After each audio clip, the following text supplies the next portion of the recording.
मी तव दास दास म्हणता, माते कशाचे भय. रामा जाईन ज्या स्थळी सुख घना, होईल तेथे जय.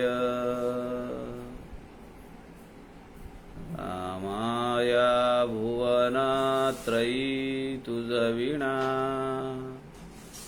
नाही दुजा तारक. रामा तू सकलार्थ पूर्ण करिशी, तू तात मी बालक.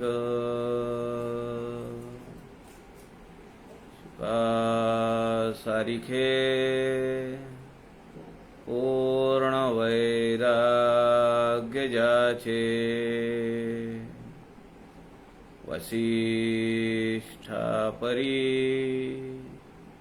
ज्ञान योगेश्वराचे.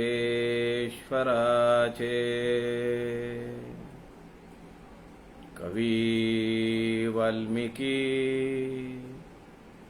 सारिखा मान्य ऐसा. नमस्कार माझा सद्गुरु रामदासा. मला वाटते अंतरी त्वा वसावे, तुझ्या दासबोधासी त्वा बोध व्हावे. अपत्या परी पाजवी प्रेम रसा, महाराजया सद्गुरु रामदासा. जय जय रघुवीर समर्थ, सब संतन की जय.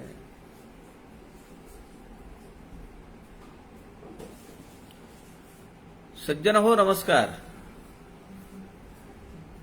समर्थ रामदास स्वामींच्या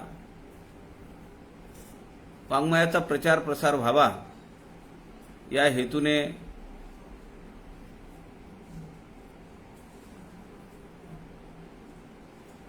संत समागम या फेसबुक लाईव्ह पेजचे सूत्रधार आदरणीय प्रवीणजी शास्त्री दिवाकर यांनी आपल्याला हे पेज उपलब्ध करून दिलेलं आहे.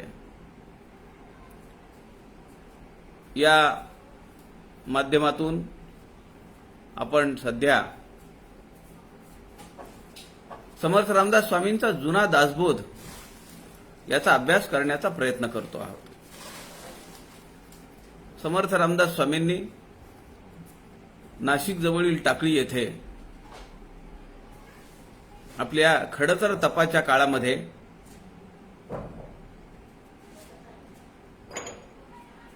प्रथम शिष्य श्री उद्धव स्वामी आणि इतर शिष्यांना जो उपदेश केला तो जुना दासबोध या ग्रंथाच्या रूपाने आपल्या पुढे आला. आपण सध्या या 21 समासी दासबोधातील 11वा समास पाहतो आहोत. काल आपण ओवी क्रमांक 35 पर्यंत या समासाचं चिंतन केलेलं होतं. समर्थ पुढे काय म्हणतात ते आज आपण पाहूया. श्रीराम समर्थ. श्रीराम. आहे विष आणि अमृत, आहे शीतळ आणि संतप्त, आहे मोक्ष आणि बंधत्व, अज्ञान जे श्रीराम. आहे मूर्खत्व आणि विवेक, आहे स्वर्ग आणि नरक, राज्यपदवी आणि रंक, उंच नीच जे श्रीराम. आहे पाषाण आणि पेटे, आहे ती मनुष्ये आणि रानटे, स्वापते जे अति उद्भटे, जे बक्षिती तत्काळ श्रीराम. आहे वाट आणि अव्वाट, आहे वैराग्य आणि विषय छट, आहे समाधान आणि खटपट, पाषांड मत जे श्रीराम. आहे महातीव्र ज्वाळ, आहे चंदन सुशीतळ, आहे पवित्र आणि अमंगळ, अनाचार जो श्रीराम. समर्थ आपल्या शिष्यांना सांगतायत की हे जग सगळं द्वंद्वात्मक आहे. या जगामध्ये पंचमहाभूत आणि त्रिगुण यांच्यापासून तयार झालेली अष्टधा प्रकृती सगळीकडे भरलेली आहे.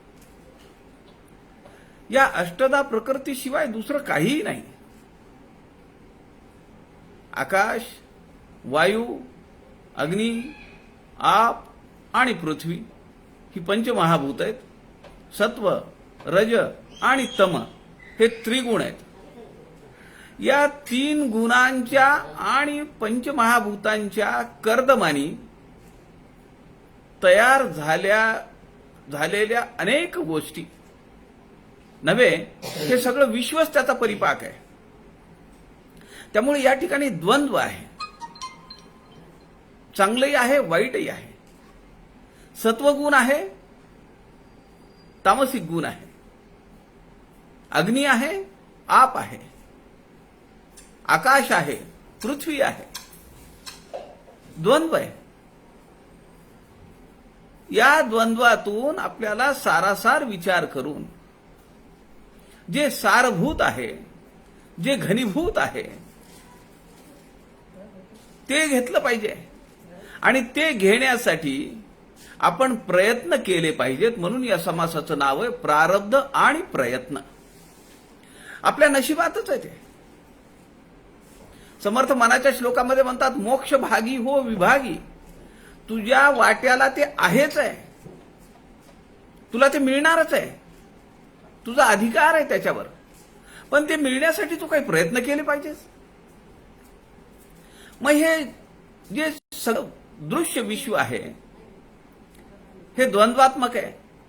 मग कसलं द्वंद्व आहे इथं? समर्थ म्हणतात, आहे विष आणि अमृत. विष आहे की ज्याच्याने जीव जाईल, आणि अमृत आहे की ज्याच्याने एखाद्याला जीवदान मिळेल. आहे शीतळ आणि संतप्त. शीतल आहे, अत्यंत उष्मापण आहे. -50 डिग्री सेंटीग्रेड.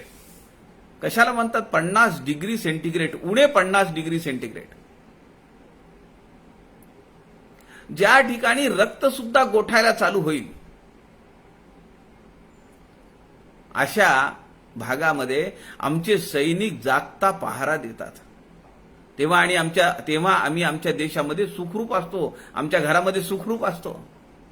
आमचे सैनिक -50 डिग्री सेंटीग्रेडला त्या ठिकाणी आमच्यासाठी जागता पहारा देत आहेत.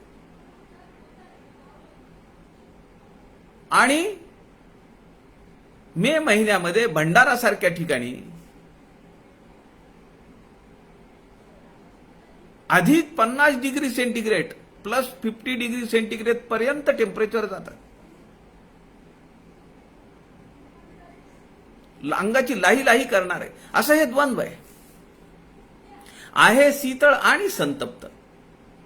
आहे मोक्ष आणि बंधत्व. अज्ञान जे. मोक्षही आहे आणि बंधनही आहे.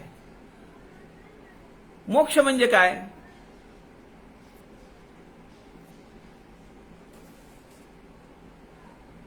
बंधन मुक्त अवस्था, तो मोक्ष आहे. भयमुक्त अवस्था, तो मोक्ष आहे. समर्थ म्हणतात, अज्ञान जे.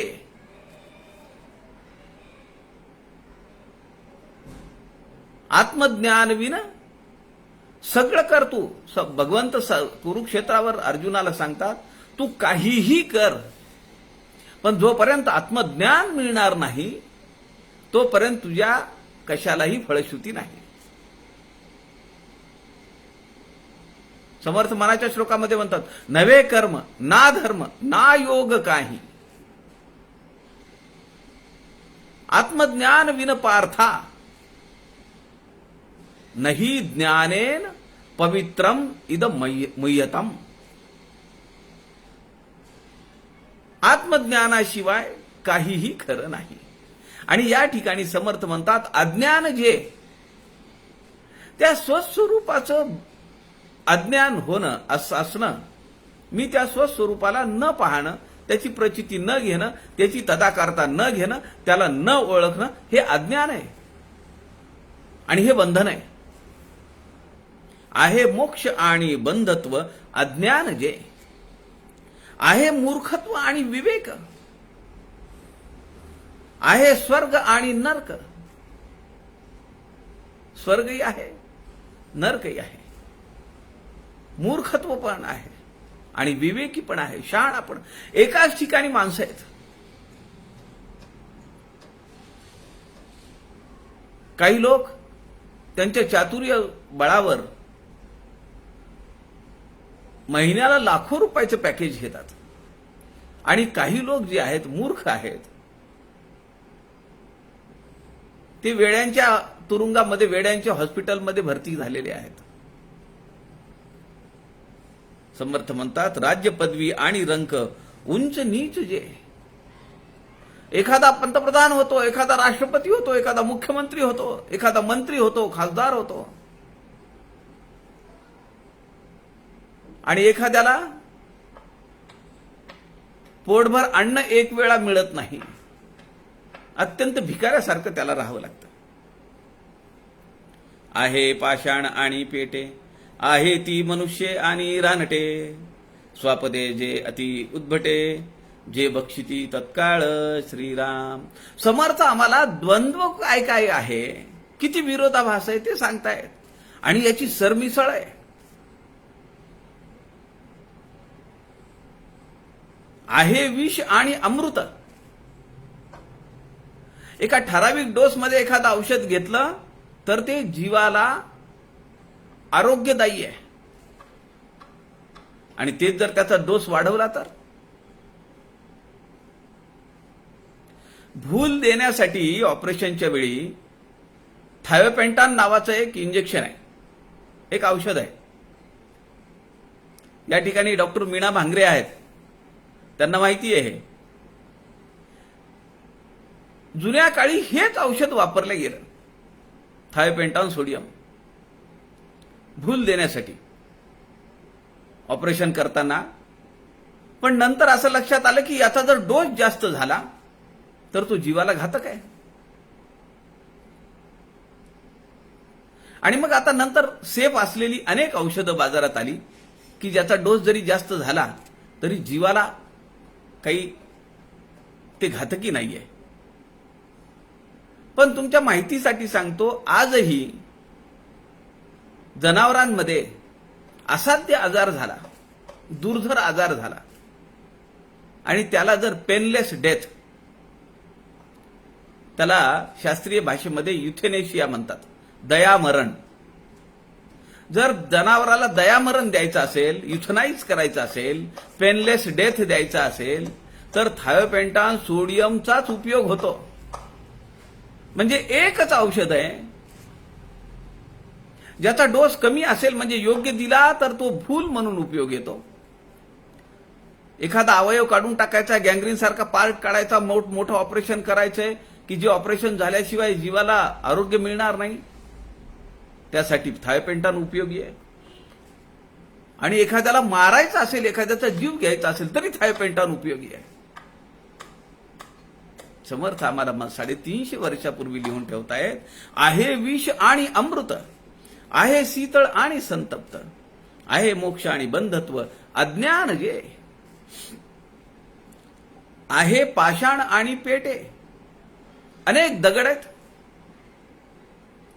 जे तरंगणारे आहेत. आम्ही काही वर्षाखाली रामेश्वरला गेलो आणि त्या ठिकाणी आम्ही पैसे देऊन तरंगणारे दगड पाहिले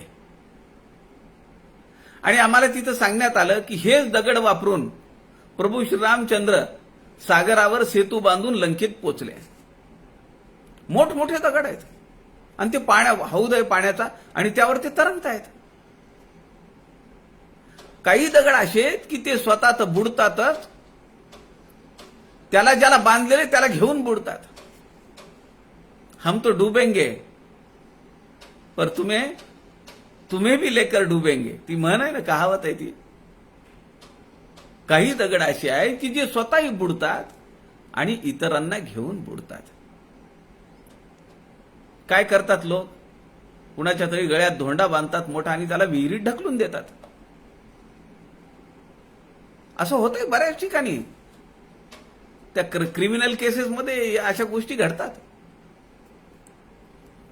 पाण्यात बुडणारे आणि बुडवणारे जसे दगड आहेत तसे पाण्यात तरंगणारे दगड आहेत.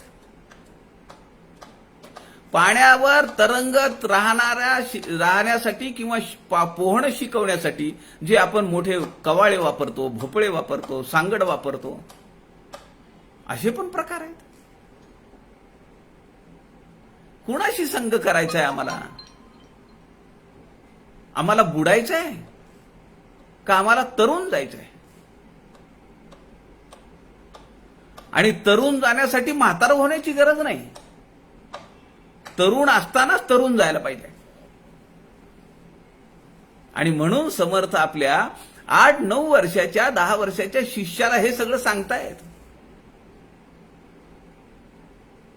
प्रारब्ध आणि प्रयत्न कसा केला पाहिजे की जेणेकरून आपल्याला मार्गस्थ होता येईल आणि आपुलिया निजधामा मार्गस्थ व्हावे. समर्थ सांगतात दासबोधामध्ये, तू तुझ्या पारमार्थिक वाटेवर चालत राहा. त्यासाठी हा सगळा प्रपंच आहे ती मनुष्य आणि रानटे. माणुसकी असणारी माणसं सुद्धा आहेत आणि रानटी लोक पण आहेत. आज दुपारी 3 ते 4 आत्ता या काळामध्ये पुण्यातल्या दीनानाथ हॉस्पिटलचे एक मोठे तज्ञ डॉक्टर जावडेकर, त्यांनी एक वेबिनार ठेवला. त्यांची लिंक आली थोड्या वेळाखाली मला. ग्राहक पंचायत महाराष्ट्र म्हणून तुम्ही या वेबिनारला जॉईन झालं पाहिजे. 2-3 दिवसाखाली बोलणं झालं होतं. मी म्हणलं होतं त्यांना की दुपारी 3 ते 4 सोडून ठेवा. म्हणजे त्यांनी मला निरोप पाठवला. पुण्यातलेच पाठक म्हणून आहेत, त्यांचा मला फोन आला की असं असं जावडेकर सरांनी तुम्हाला सांगितलंय मंगळवारी ते एक वेबिनार ठेवणार आहेत. कोरोनाच्या पार्श्वभूमीवर आमची भूमिका काय? डॉक्टर आहेत, ग्राहक चळवळीतले लोक आहेत. मला ज्यांनी निरोप दिला त्यांना मी सांगितलं होतं की दुपारी 3 ते 4 मला जमणार नाही. माझं विहित कर्म चालू आहे, स्वधर्म, आणि जे 1 वर्षापासून चालू आहे. त्यांच्या वेबिनारची लिंक पडली. मग मी त्यांना फोन करून सांगितले की मला हे शक्य नाही. त्यांची तळमळ आहे. आरोग्यासोबत कुणीही खेळता कामा नये. लोकांची आर्थिक पिळवणूक थांबली पाहिजे. रुग्णांचं मानसिक खच्चीकरण थांबलं पाहिजे. अशी तळमळ असणारे डॉक्टर जावडेकरांसारखे लोक आहेत. आणि तुम्ही कुठलीही चिठ्ठी न दाखवता तुमचा 2-2, 3-3 वेळा सिटी स्कॅन करणारे डॉक्टरही आहेत. का? तर तिथं 3-3.5 हजार रुपये मिळणार आहेत एका सिटी स्कॅनला. पण एक सिटी स्कॅन जर केला तर तुमचे 40 एक्सरे काढल्यासारखं आहे. कल्पना नाहीये तुम्हाला. आणि तुम्हाला माहिती आहे का, एक्सरे काढणारा माणूस सुद्धा टेक्निशियन आयुष्यभर तिथं ठेवत नाहीत. कारण त्या एक्सरेचा त्याच्या शरीरावर दुष्परिणाम होत असतो. 5 वर्ष, 7 वर्ष, 10 वर्ष झाली की त्या माणसाला त्या सेक्शनमधून बाहेर काढलं जातं. तो किती लांब असतो. आणि आम्ही एक्सरे मशीनच्या त्या स्क्रीनच्या खाली असतो, कॅमेऱ्याच्या खाली. असे 40 एक्सरे काढल्यानंतर शरीराची जी वाट लागायची आहे ती एका सिटी स्कॅन मुळे लागते. आणि लोकांनी काय केलं, मला कोरोना झालाय का, जा आणि सिटी स्कॅन करून घ्या. कुठल्या डॉक्टरांनी विचारलं, मला सांगा तुम्ही, तुम्हाला सिटी स्कॅन करायचं आहे तर कुठल्या डॉक्टरांची चिठ्ठी आणली आहे का तुम्ही? पैसे भरा, नाव नोंदवा, सिटी स्कॅन काढून घेऊन जा, मरा तिकडं, आम्हाला काही घेणं देणं नाहीये. आमचा गल्ला भरला पाहिजे. हे द्वंद्व आहे का नाही? समाजाची आस्था पण आहे आणि समाजाला लुटून आपला गल्ला भरू खिशे भरणारीची मानसिकता सुद्धा आहे. हे द्वंद्व आहे. स्वापते जे अधि उद्भटे, जी श्वापते हेच तर, ही अशी मानसिकता असणारी लोक ही श्वापदासारखीच आहेत ना. अहो, श्वापदाचं एक अजून तुम्हाला मी उदाहरण सांगेन, म्हणजे चांगुलपणा सांगेन. जर समजा वाघानी, सिंहानी, बिबट्यानी जर शिकार केली तर जवळ कुणी येऊ देत नाही. तो त्या शिकारीवर यथेच्छ ताव मारतो आणि उरलेलं जे पडलेलं आहे, तो जे प्राणी असेल, जनावर असेल, जे उरलेलं आहे त्याच्याकडे तो ढुंकून पाहत नाही आणि लांब जाऊन बसतो. मग त्या वेळेमध्ये समजा कोल्हा आला, कुत्री आली, मांजरं आली, तो त्यांना काही बोलत नाही. अहो, ते हिंस्त्र श्वापद परवडली. आता माझं पोट भरलंय, तुम्ही खा. यांचं तर पोट भरतच नाही. किती सिटी स्कॅन काढले, कशासाठी काढले, कुणी चिठ्ठी लिहून दिली म्हणून काढले का पेशंट म्हणतोय, रुग्ण म्हणतोय माझा सिटी स्कॅन करायचा आहे म्हणून तुम्ही काढता का? तर तुमची मशीन चालली पाहिजे आणि गल्ला भरला पाहिजे. हे द्वंद्व आहे. आहे वाट आणि अव्वाट, आहे वैराग्य आणि विषय चट, आहे समाधान आणि खटपट, पाषांड मत जे श्रीराम. तर्क, वितर्क, संवाद, चर्चा, सगळ्या गोष्टी आहेत. आहे महातीव्र ज्वाळ, आहे चंदन सुशीतळ, आहे पवित्र आणि अमंगळ, अनाचार जो श्रीराम. आहे महातीव्र ज्वाळ, अत्यंत गरम वाफा येतात, उभा राहू शकणार नाही अशा तीव्र तापाच्या लहरी येतात. उन्हाळ्यामध्ये हे अनुभवलेलं आहे. आहे चंदन सुशीतळ. अशी काही वृक्ष आहेत की ज्यांच्या शेजारी जरी जाऊन उभा राहिलं तरी थंडावा निर्माण होतो. ज्यांच्या पानांचा लेप करून अंगाला लावला थंडावा निर्माण होतो. जे चंदन उगाळून आपल्या अंगाला लावलं, आता आपण पाहिलं मे महिन्यामध्ये अनेक मंदिरांमध्ये चंदनाचा लेप झाला. आपल्या समर्थ रामदास स्वामींच्या समाधीला सुद्धा एक दिवस चंदन लेप लावला गेला.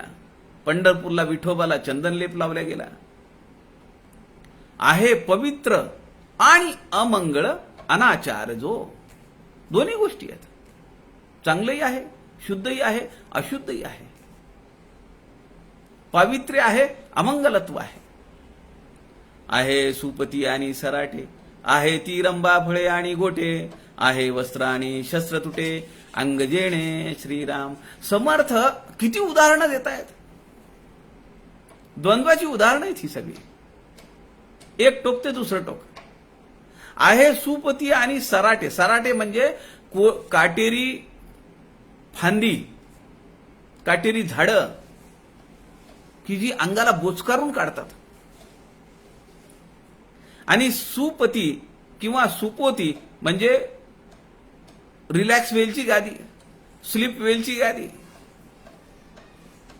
मोठा पलंग आहे, त्यावर मऊ मऊ गादी टाकलेली आहे आणि त्यावर झोप आहे. एकीकडे अशी झोप आहे आणि दुसरीकडे अंगाला खरवडून काढणारी काट्या बाबळीचे सराटे पण आहेत. आहे ती रंबा फळे आणि गोटे. रंबा फळ म्हणजे केळी.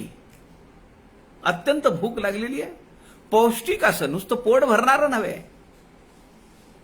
अत्यंत न्यूट्रिशियस. आणि पोट भरणारं देखील केळी आहेत आणि बिनकामी असलेली दगड पण आहेत. आहे वस्त्र आणि शस्त्र तुटे अंग जेणे श्रीराम. अंग झाकण्यासाठी वस्त्र पण आहे आणि त्या वस्त्राला फाडण्यासाठी शस्त्र पण आहे. किंवा अंग झाकण्यासाठी वस्त्र पण आहे आणि अंगाचे चिरे करण्यासाठी, अंगाला फाडण्यासाठी शस्त्र पण आहे. दोन्ही गोष्टी आहेत. हे सगळं जग समर्थ म्हणतात द्वंद्वात्मक आहे, मिसळ आहे सगळी. आता हे कशासाठी वापरलं पाहिजे? या द्वंद्वामधलं आम्हाला भेद समजला पाहिजे. केळी आणि गोट्यांमधला भेद समजला पाहिजे.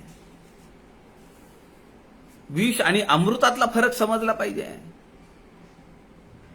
गादी आणि सराटे त्यांच्यातला फरक समजला पाहिजे. मग कुठं काय वापरावं याचा विचार आम्हाला विवेकाने करता येतो. पण जोपर्यंत त्यातला फरकच समजत नाही तोपर्यंत आम्ही त्याचं काय वापरणार, कसं वापरणार त्याला? मग हा फरक समजण्यासाठी समर्थांनी 3 विचार सांगितले: शाश्वत अशाश्वत, नित्य अनित्य विवेक, सारासार विवेक, शाश्वत अशाश्वताचा विवेक. हे सगळं समजून घेतलं पाहिजे असं समर्थ म्हणतात.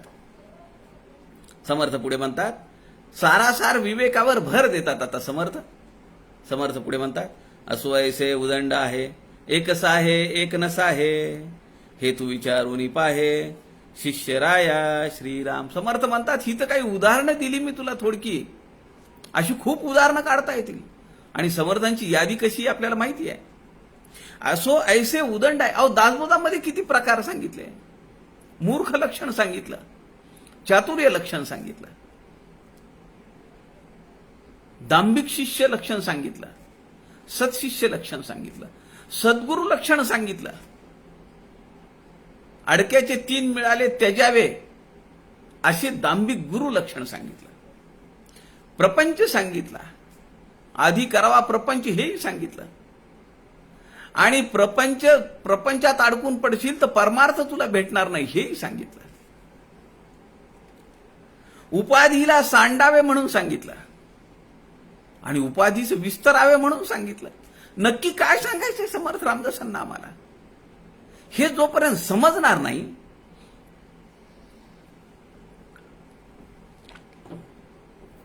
तोपर्यंत आम्हाला त्याचा मतितार्थ लक्षात येणार नाही. म्हणून समर्थ म्हणतात असो ऐसे उदंड आहे, एक साहे एक न साहे. एक सहाय्यकारी आहे आणि एक मातीत घालणार आहे.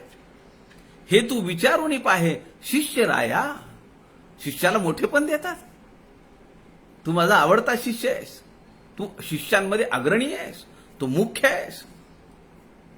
क्षीरनीरा निवाडा करी राजहंस जीवन अव्हेरी, चंचुआ दुग्धाची भरी चातुर्य निधी जो श्रीराम. पुन्हा उदाहरण आहे. क्षीर नीर निवाडा करी, दूध आणि पाणी मिसळून ठेवलंय. राजहंस पक्षी काय करील, पाणी काढून टाकील, जीवन अव्हेरी, आणि त्या दूध आणि पाण्यातलं फक्त दूध तो आपल्या चोचीमध्ये भरून घेईल. का परीक्षवते परीक्षावे, खरे घेऊन खोटे टाकावे, का कवटे तेजुनी खावे, नारिकेळ जैसे श्रीराम. साराचा विचार करा. समर्थ म्हणतात काय योग्य आहे. नारळाची कवटी खाणार का नारळातलं खोबरं खाणार? फणसाचे गर खाणार का फणसाचे काटे खाणार? नक्की काय पाहिजे? ऊस खाणार का ऊसातला रस पिणार? पुढे म्हणतात समर्थ का यक्षुदंड भक्षावा, रसती तुका शोषून घ्यावा, बाकस टाकून द्यावा, अप्रयोजनिक जो श्रीराम. तो जो चोथा आहे तो काय करायचा? त्या ऊसाला पिळल्यानंतर त्यातून जो रस निघणार आहे तो रस मोठ्या कढईमध्ये टाकल्यानंतर ती होणारी काकवी, त्यानंतर गुळाची ढेपी, हे घेणार का तो चोथा घेणार? आयुष्यामध्ये आम्हाला काय पाहिजे नक्की? समर्थ म्हणतात याचा विवेक आणि विचार केला पाहिजे आणि तो प्रयत्नपूर्वक केला पाहिजे. म्हणून या समाजाचं नाव आहे प्रारब्ध आणि प्रयत्न. काबाड हाती सिद्ध होते, तयाची त्वचा कहाडिता भाते, लोभे का तया पावका ते, सेवू नये जैसे श्रीराम. काबाहाड हाती सिद्ध होते, तयाची त्वचा कहाडिता भाते, लोभे का तया पावका ते, सेवू नये जैसे. एक उदाहरण समर्थांनी या ठिकाणी जे दिलंय हे वाचत असताना माझ्यासमोर शिवथर गळीत बसल्यानंतर तिथली जी लोक आहेत पीक काढलेल्या त्या जमिनीच्या तुकड्यावर तण टाकून ते जमिनीला भाजतात, पेटवून देतात. हे मी पाहिलेलं आहे. कारण त्याशिवाय त्या जमिनीतलं सगळं तण मरून जाणार नाही, जळून जाणार नाही. जे अनवॉन्टेड सीड्स आहेत ते सगळे जळून जातील आणि त्यानंतर केलेली भाताची पेरणी ती चांगलं उत्पन्न देईल. पण म्हणून अग्नी एखाद्याने सारखा जवळ करावा का? समर्थांचा प्रश्न आहे का? ज्या अग्नीनी तुम्ही पेटवून दिलं शेत आणि त्या अग्नीमुळे शेतातलं सगळी अनवॉन्टेड सीड्स, नको असलेली बियाणं सगळी जळून गेली, तण जळून गेलं आणि ती जमीन अधिक उपजाऊ झाली. अग्नीचा चांगला गुण आहे ना का? म्हणून त्याला जवळ खिशामध्ये ठेवत राहायचं सारखं? लोक वेड्यात काढतील. पावके वीण कार्य चालेना, मग्न होता देहे वाचेना, पतंगाशी जैशा यातना, दीप संघटनी होती श्रीराम. या ठिकाणी समर्थ म्हणतायत पावके वीण कार्य चालेना. अग्नीशिवाय आमचं काय होतंय? अग्नी किती आहे आमच्यात? क्रोधाग्नी, जठराग्नी, समुद्रातला वडवानल, किती प्रकार आहेत अग्नीचे. अग्नी हे देवाचं मुख आहे असं मानतो आपण. म्हणून स्वयंपाक झाला की पहिली दामटी किंवा पहिला जो छोटा तुकडा पोळीचा वगैरे काय असेल, भाकरी वगैरे छोटी केलेली, ती अग्नीला द्यायची प्रथा आहे. आपल्यावर संस्कार आहेत ते. का तर ते भगवंताचं मुख आहे. भगवंताचं मुख आहे म्हणून ते आम्ही खिशात ठेवायचं का? समर्थ या ठिकाणी म्हणतात काबाहाड हाती सिद्ध होते, तयाची त्वचा कहाडिता भाते. भाताची शेती हे कोकणामध्ये तुमच्यापैकी बऱ्याच जणांनी सुद्धा अनुभवलेला असेल. आपल्या मराठवाड्यात किंवा उर्वरित महाराष्ट्रात हा प्रकार नाहीये. ज्ञानाग्नी आहे. त्याच्यानी अनेक लोकांना ज्ञान दिल्याने त्यांच्या जीवनाचा यथोचित मार्ग त्यांना सापडतो. आणि काही लोक त्या ज्ञानाग्नीवर शब्दांचा खल करत लोकांना नादी लावतात. आपल्याला माहिती आहे समर्थांच्या काळामध्ये मुसळराम नावाचे त्यांचे एक शिष्य होते. मुसळराम नावाप्रमाणे त्यांच्या खांद्यावर एक मुसळ होतं. किती वजन होतं त्या मुसळाचं? 4 माणसांना ते मुसळ उचलता येत नव्हतं आणि ते खांद्यावर घेऊन चालायचे. बलसंपन्न होते. आणि तिथं आलेला एक माणूस त्या गावामध्ये, त्यांनी काय केलं? क्षुद्र देवतांना आवाहन केलं. तो त्यांची साधना करायचा आणि खारीक खोबरे वाटायचा, लोकांना नादी लावायचा. हे सुद्धा शब्दज्ञान आहे. लोकांना आपल्या कच्छपी लावणं, लोकांना भरीला घालणं, आपले उट्टे साध्य करून घेण्यासाठी त्यांची दिशाभूल करणं, हा सुद्धा ज्ञानाचाच प्रकार आहे ना. कुविद्या आणि सद्विद्या आहेत दोन्ही विद्याच. अधिष्ठान शारदेचंच आहे, मायेचंच आहे. मौलींच्या आळंदीला जायचंय का चोरांच्या आळंदीला जायचंय? आळंदी तर दोन्हीकडे. समर्थ म्हणतात पावके वीण कार्य चालेना, मग्न होता देहे वाचेना, पतंगाशी जैशा यातना, दीप संघटनी होता. तो पतंग असतो का नाही, किडे, फडफड फडफड फडफड करत येतात आणि ते झाप घालतात त्या ज्योतीवर. एक क्षण सुद्धा लागत नाही, ते पंख जळून जातात आणि तो किडा खाली पडतो. त्याचं आयुष्यच तेवढं आहे. ते एक काव्य होतं. पृथ्वी म्हणतीये,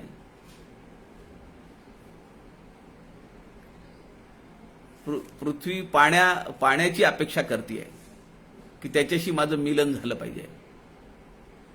ते मिलन होण्यापूर्वी चमकणाऱ्या ज्या विजा आहेत त्यांचे असह्य आघात मी घ्यायला तयार आहे, सहन करायला तयार आहे. पण मला त्या पावसाची उत्कंठा आहे. तसं ह्या पतंगांचं आहे. दिवा लावलेला आहे, पतंग येतो, झडप घालतो. त्याला माहित नाही का? समर्थ म्हणतात, परनाळी पाहोन पाऊल उचले, जीवसृष्टी विवेके चाले. पुरुष होऊन भ्रमले अशी काय म्हणावे. साधी पानावरची आळी सुद्धा विवेकाने चालतीये. मग हवेमध्ये उडणाऱ्या ह्या किड्याला माहित नाही की आपला जीव जाणार आहे म्हणून. पण ती उत्कंठ आहे, ती तडप आहे. समर्थ या ओळीमध्ये म्हणतात, पावके विण कार्य चालेना. अग्नीशिवाय आमचं काही होत नाही. आणि अग्नी एवढा पवित्र आहे.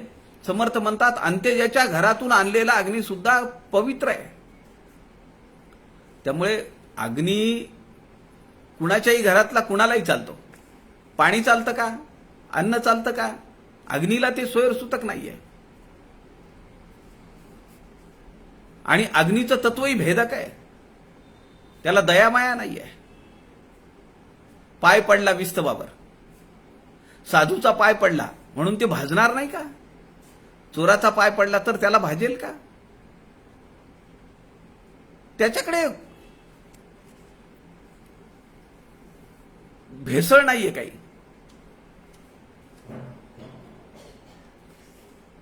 पावके विण कार्य चालेना, मग्न होता देह वाचेना. पतंगाशी जैशा यातना, दीप संघटनी होता श्रीराम. दिव्याला लागल्या बरोबर, त्याचा सहवास मिळाल्या बरोबर सगळं अंग भाजून निघाल्याच्या वेदना त्याला सहन कराव्या लागतात. ऐसे हे किती सांगावे, परी घेव येतेची घ्यावे. हे काय आपुलिया जीवे, जाणीजेत नाही श्रीराम. समर्थ म्हणतात की अरे एवढं मी तुला सांगतो, अजून तुझ्या लक्षात येत नाहीये. तुला जाणता येत नाहीये, लक्षात येत नाहीये. ऐसे हे किती सांगावे, परी घेव येतेची घ्यावे. मी एवढी बडबड करतो, एवढं तुला सांगतो, परंतु तू सगळं घेत नाही. तुला जे तुझ्या फायद्याचं जे आहे तेवढंच तू उचलतोस. समर्थ दासबोधामध्ये म्हणतात, खरे खोटे एकची झाले, विवेकाने काय केले. असार सांडून सार घेतले, साधू जनी श्रीराम. हे सगळं द्वंद्व एक मिश्रण आहे. त्याचा चिखल झालाय, मिक्स झालाय. ते लक्षात येत नाहीये हे खरं आहे का खोटं आहे. किती ठिकाणी आपण फसतो. मी मागे मैसूरला गेलो होतो काही वर्षांखाली. बसमध्ये बसलो. बस निघत असताना एक मुलगा ओरडत ओरडत आला, प्युअर चंदनचं आहे, प्युअर चंदनचं आहे, तुम्ही वास घेऊन बघा.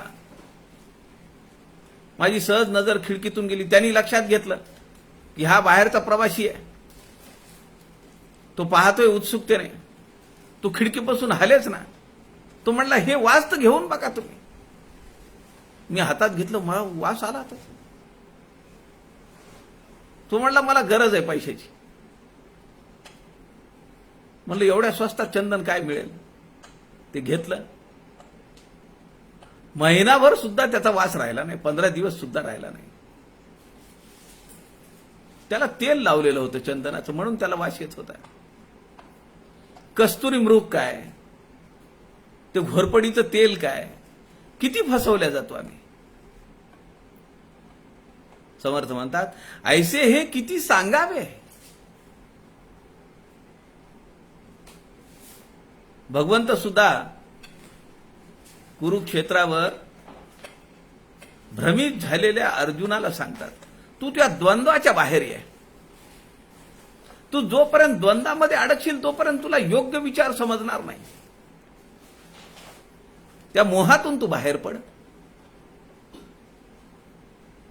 भगवंत म्हणतात, त्रैगुण्या विषया वेदा निस्त्रैगुण्यो भवार्जुना निर्द्वंद्वो नित्यसत्वस्थो निर्योगक्षेम आत्मवान. तू आत्मवान हो. स्वतःचा निर्णय स्वतः घे. योग्य काय त्याचा विचार कर. त्रैगुण्या विषया वेदा निस्त्रैगुण्यो भवार्जुन. तू त्या गुणांच्या बाहेर ये, अतीत हो. सत्व रज तम या त्रिगुणांच्या बाहेर ये. निर्द्वंद्व, द्वंद्व रहित हो. हे खरंय का ते खोटंय, ते खोटंय का हे खरंय. या मोहातून बाहेर विचार कर. नित्य सत्वस्थो, काय सत्य आहे, काय नित्य राहणार आहे, काय सार आहे याचा विचार कर. नित्य सत्वस्थो निर्योग क्षेम आत्मवान. समर्थांनी सगळं द्वंद्व आमच्या समोर मांडलंय. भगवंतांनी जे सांगितलं पार्थाला, अर्जुनाला, ते समर्थ आम्हाला समजावून सांगतायत 350 वर्षाखाली.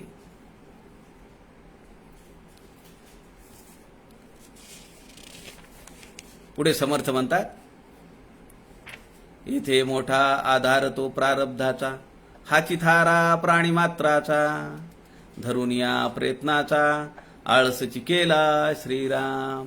आता या ओवीपासून समर्थ प्रारब्धापेक्षा प्रयत्न किती मोठा आहे ते सांगतायत.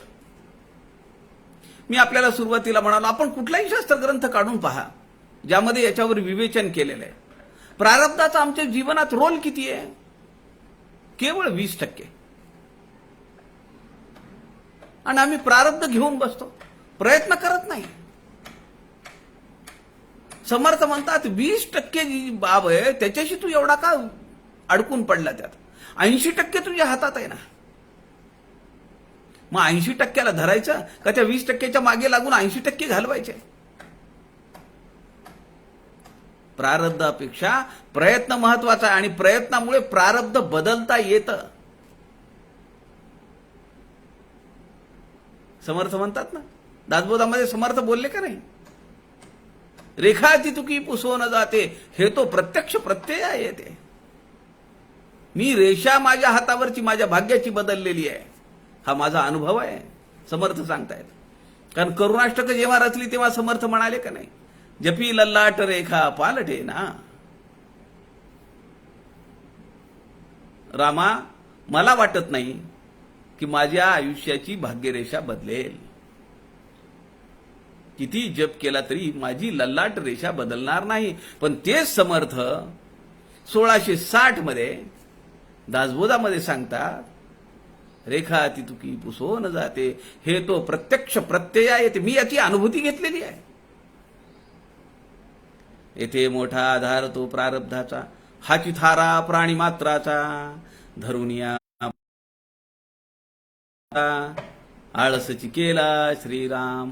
काय म्हणतात लोकांच्या दांभिकपणावर, खोटारडेपणावर, लालची स्वभावावर, लबाड वृत्तीवर समर्थांनी आसूड मारला या ठिकाणी. येथे मोठा आधार तो प्रारब्धाचा. लोक काय करतात म्हणाले, माझं नशीबच आहे, माझं नशीबच आहे, असं रडत बसतात. धरून या तो भाग प्रारब्धाचा विषय धरून प्रयत्नाचा आळसची केला. माझं नशीबच फुटके म्हणून तो काहीच करत नाही. माझ्या हाताला यश नाही म्हणून काही करायचं नाही. समर्थ माणसाच्या दांभिकपणावर कसा आसूड मारतात,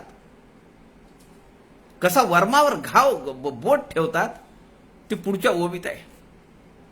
प्रपंची प्रयत्न करावा आणि परमार्थी आधार घ्यावा, तर मुंडपणेची प्रयत्न न करावा, हे काय बरे श्रीराम. समर्थ म्हणतायत, अरे किती खोटा माणूस आहेस रे तू.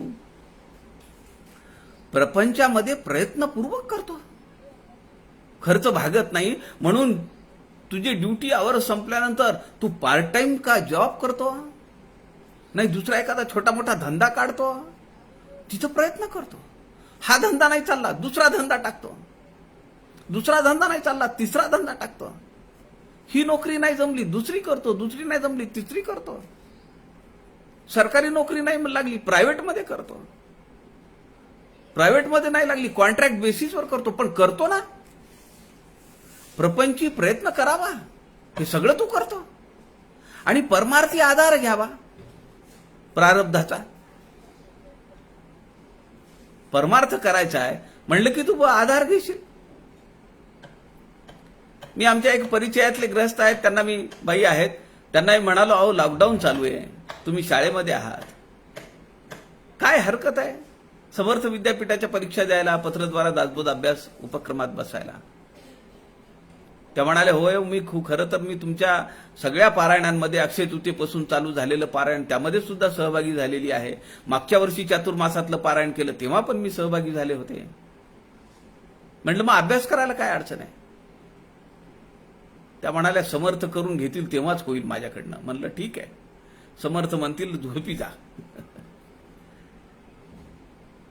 समर्थ म्हणतायत प्रपंचामध्ये तू अनेक खटाटोप करतो, अनेक प्रयत्न करतो, अनेक व्याप करतो आणि परमार्थात म्हणलं की नाही जमत. सज्जनगडला यायचं म्हणलं की पायऱ्या किती येतो, घळीला यायचं म्हणलं की काय तिथे काही व्यवस्था नाहीये म्हणे. मग म्हणायचं समर्थ बोलावतील तेव्हा आम्ही घळीत येऊ. समर्थांना काम नाहीये दुसरं तुम्हाला आमंत्रण द्यायला, का समर्थांचं काही आडलंय तुम्ही नाही गेलात तिथं तर.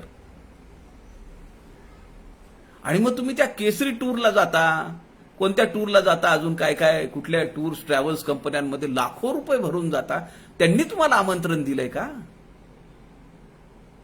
4 देशांची यात्रा करून आलो का, त्या राष्ट्रपतींनी तिथल्या पंतप्रधानांनी तुम्हाला आमंत्रण पाठवलं होतं का. 1,00,000-1.5 लाख रुपये खर्च केला 1 आठवड्यासाठी, आणि काय बघितलं तिथं जाऊन वरतोंड करून. काय बघणार काय मला तुम्ही सांगा. 4 दिवस 8 दिवस एका देशामध्ये जाऊन, एक देशात नाही 4 देश करतात तेवढ्यात ते 7-8 दिवसामध्ये. काय बघणं होतं. लाखो रुपये आपले वाया जातात. समर्थ म्हणतात तरमुंडपणेची प्रयत्न करावा हे काय बरे. इकडं म्हणलं तर तुला दिसत नाही परमार्थामध्ये प्रयत्न करावा वाटत नाही. काल मला एका बाईंचा फोन आला नागपूरवरनं.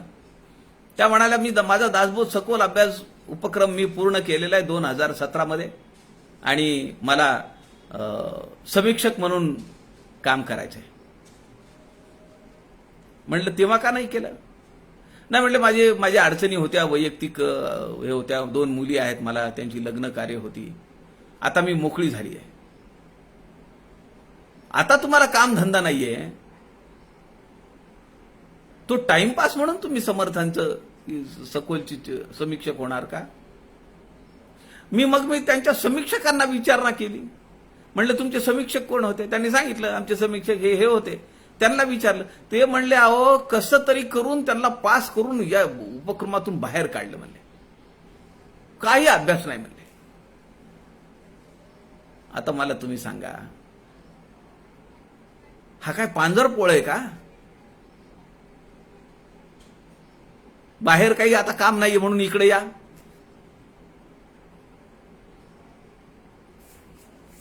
तरमुंडपणेची प्रयत्न न करावा हे काय बरे. समर्थ प्रश्न विचारतायत आणि वर्मावर बोट ठेवतायत. प्रारब्ध योगे उत्तम भोग, प्रारब्धेची जडला रोग, परिरोग जडलिया औषध प्रयोग, करणे लागे श्रीराम. समर्थ म्हणतात नशिबाचा भाग तू सगळीकडे सांगतो. गोंदवल्याला जायचंय, महाराज बोलावतील तेव्हा जाऊ. गडावर जायचंय, समर्थ बोलावतील तेव्हा जाऊ. आमचं नशीबच नाही. घरी गोडधोड खातो का, तर आमच्या खानदानी आहेत आम्ही, आमच्याकडे रोज गोड लागतं. आंब्याचा सीझन, मला रोज 1 वाटी रस लागतो. त्याशिवाय माझा आंब्याचा सीझन जात नाही. हे तुमच्या नशिबात आहे. आणि बीपी शुगर झाल्यानंतर कशाला डॉक्टरकडे जायचं? तेही आमच्या प्रारब्धात आहे म्हणून सहन करा ना. तेव्हा नाही जमणार. समर्थांनी बरोबर वर्मावर घाव घातलाय. प्रारब्ध योग आहे उत्तम भोग, चांगलं खायला, चांगलं प्यायला, चांगलं राहायला, मन मानेल तसं स्वच्छंदपणे विहार करायला, स्वैराचार करायला आवडतं. आणि त्याची तुम्ही काय मखलाशी करता? आमच्या प्रारब्धात आहे, आमच्या नशिबात आहे, राजयोग आहे आम्हाला. आणि त्यातून जर रोग जडला, व्याधी जडली, तर मग औषध प्रयोग का करतो? डॉक्टरांकडे का जातो?